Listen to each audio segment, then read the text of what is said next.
triads, endorsement at saka disposition wherein ito po yung parang galing ho dun sa One Hospital Command dati. Okay na, yung mga hospitals natin, pag nagkakaroon ng maraming cases, tumatawag po dito sa ating center na to para matulungan po na maglipat-lipat po ng pasyente, gaya po nung ginawa sa PGH po. Inactivate po natin yon kaya nakatulong po tayo na nailipat yung ibang patients po ng PGH sa ating pong mga DOH hospitals. So itutuloy-tuloy po natin yun, sir.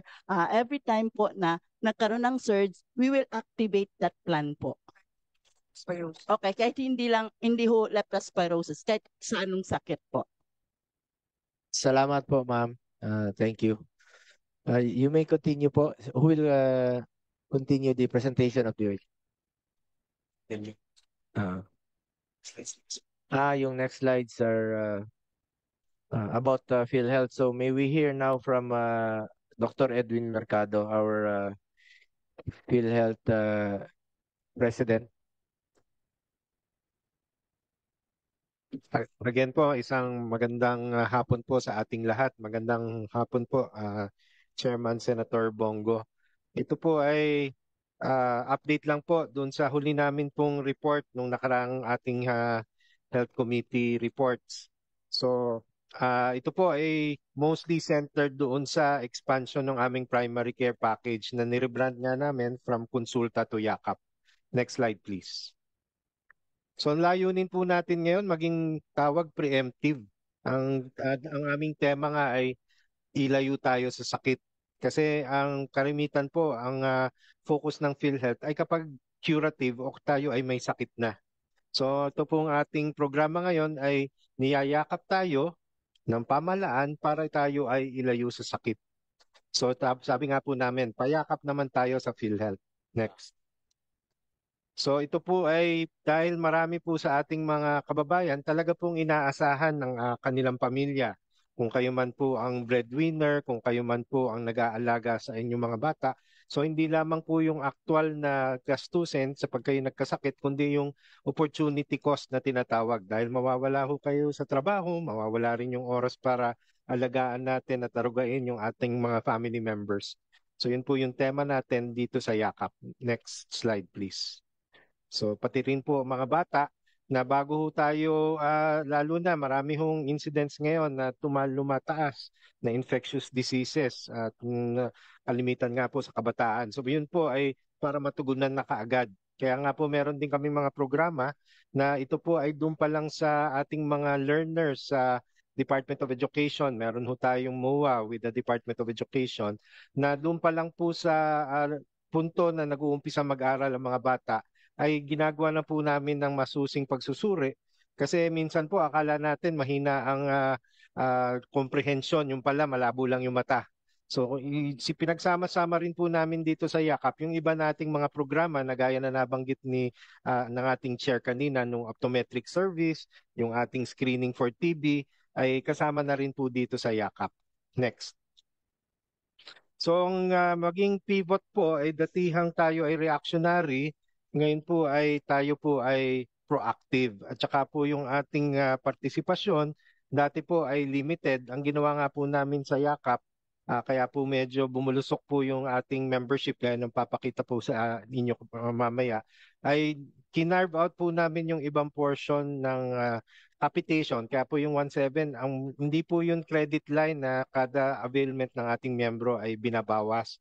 Yun po ay pinagsasama-sama bilang isang risk pool kasi hindi naman po lahat ng mga miyembro magpapatala sa ating mga konsulta o Yakap Clinic ay base sa datos namin mangangailangan ng pagsusuring malimit at saka ng gamot. So ang basihan po nito ay yung tinatawag na incident rate.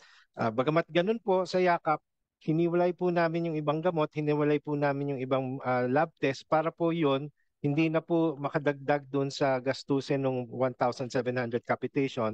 At yun po ay babayaran na po namin directly doon po sa mga provider. At ang mga provider na yun po, hindi po necessarily nandun sa Yakap Clinic. Ito na po yung mga pharmacies sa hopefully po sa buong Pilipinas. Nag-uumpisa lang po kami ngayon dito sa Metro Manila. May 30 na po kaming mga accredited na pharmacies para po doon mag-avail ng gamot. At currently po, mga 20. So itong, if I may lang po, Yes, interrupt you. Itong PhilHealth, dating PhilHealth Consulta, binago nyo yung pangalan, naging PhilHealth Yakap. Tama ho ba? tama po, Mr. Chair. So, ibig sabihin, yung miyembro po ng PhilHealth Consulta Program na 27 million, about 27.8 million noon, ay umabot na po sa 32 million na po ang nakapagparehistro sa ngayon. Tama po, halos 33 million na po. Almost 33 million.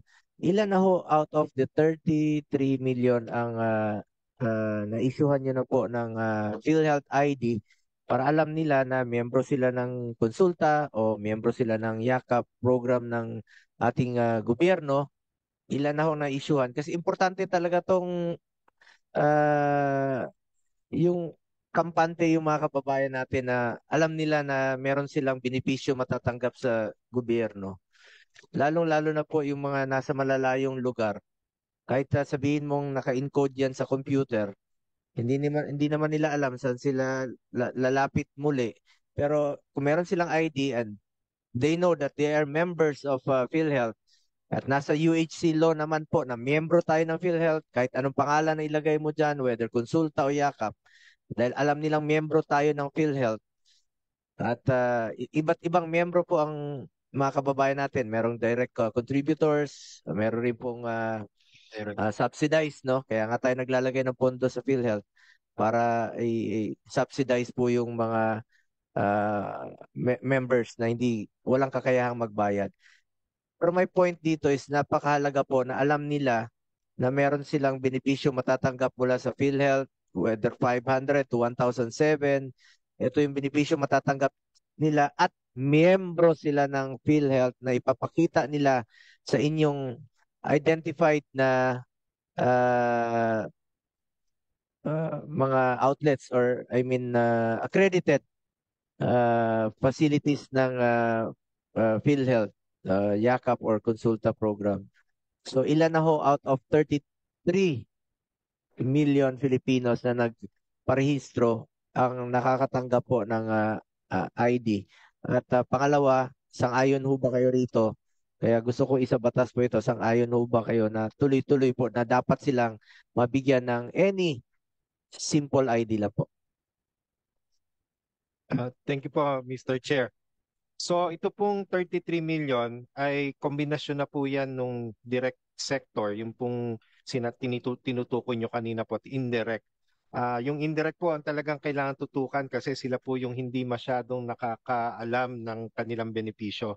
So out of that po, di pa rin, yung doon po sa 33, hindi pa ho namin matukoy. Pero yung kabuuan po, mga 3.3 million na po out of the 33 ang nabigyan.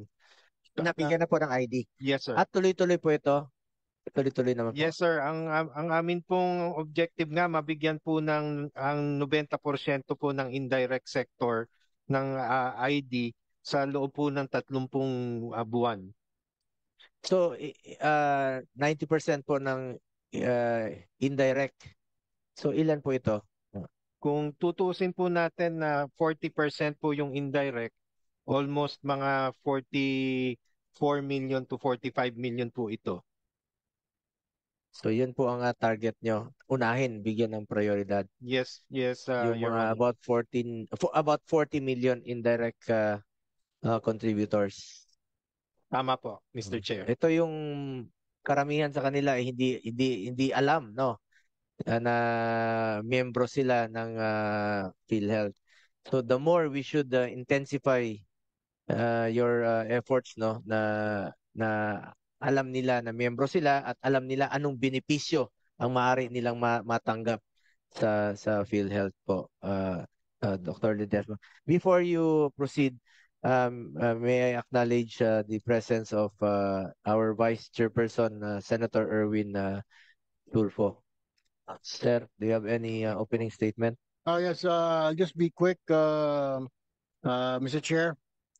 Mr. Chair, distinguished colleagues, habang tumataas po ang budget ng flood control projects, ay ang pagtaas din ng mga kaso ng leptospirosis sa ating bansa. Leptospirosis remains a serious public health concern in our country, especially during the rainy season when floods heighten the risk of infection. In fact, last August 2, the DOH reported it has already logged 3,037 leptospirosis cases from January 1 to July 19. To truly protect our kababayans, we must adopt a holistic approach. Maayos po na drainage system. Ito na naman po tayo. Tamang plano ng ating mga flood control projects at maayos na implementasyon ng Universal Healthcare Act. Which is why this representation filed measures to support this holistic approach. First, Senate Bill number 1218, an act amending Republic Act number 11223, otherwise known as the Universal Healthcare Act, and for other purpose. Second, Senate Bill 769, an act institutionalizing the Metro Manila Drainage Plan, appropriating funds therefore and for other purpose. And lastly, proposed Senate Resolution number 31, which seeks to appropriate Senate Committee to conduct an investigation in aid of legislation into the reported abuse of flood control programs and related projects. As leptospirosis continue to rise, it is imperative that we ensure our people have access to Republic Act number 11223 or the Universal Healthcare Act. Napakalinaw po sa Section 3B ng Universal Healthcare Act that we need to ensure that all Filipinos are guaranteed equitable access to quality and affordable healthcare goods and services and protected against financial risk. Ito na po. Masalamat po ako doon po sa nagpanukala po ito at naging batas. Ito pong malasakit. Ito ang katabi ko. Anyway, in this regard, PhilHealth benefits play a crucial role in easing burden of hospitalization and treatment of costs, guaranteeing that patients receive timely and affordable healthcare. Ako po ay sumusuporta sa mga panukalang batas tungkol sa kalusugan ng bawat Pilipino. Maraming salamat po, Mr. Chair. Salamat, Senator Erwin Tulfo, our Vice Chair. Napag-usapan namin yan kanina, yung cases of leptospirosis sa mga hospital, including sa NKTI. Sabi ko nga, kung itong mga flood control projects na inappropriate ay ginamit na lang sa pangtulong sa mga pasyente na mga mahirap or even ipondo sa ating mga hospital sa kakulangan ng pasilidad, ay ilan pong buhay po ang masasalbar dito dahil na-discuss na may taga-DPWH rin po dito kanina. Yung PGH minsan nagbabaha, yung mga ibang hospital nagbabaha sa labas, baka pwedeng mabigyan nyo ng prioridad. Ito talaga yung totoong may baha. Ito talaga dapat i-control yung flood. Mr. Chair, tatanong lang po ako, if you would please, if you'd allow me. Kasi po, which reminds me, Mr. Chair, kahit ako nasa Kongreso pa lang po last year, may problema na po. Napakaganda po nung programa na malasakit po ninyo, Mr. Chair. Subalit, ang nakakalungkot po ay wala pong, kung hindi na po ito napondohan. May batas nga po, di ba? There's a law, but wala pong kulang po sa financial support. May I ask, is DBM here? Nandito po ba ang Department of Budget and Management? Kayo po yun? Actually, if I may, Senator Tulfo, ang Malasakit Center po, it's a law. Batas na po yan. It's a one-stop shop. Nasa loob po ng loob po ng hospital sa isang kwarto na nilagay po yung DSWD. Ayan, merong DSWD.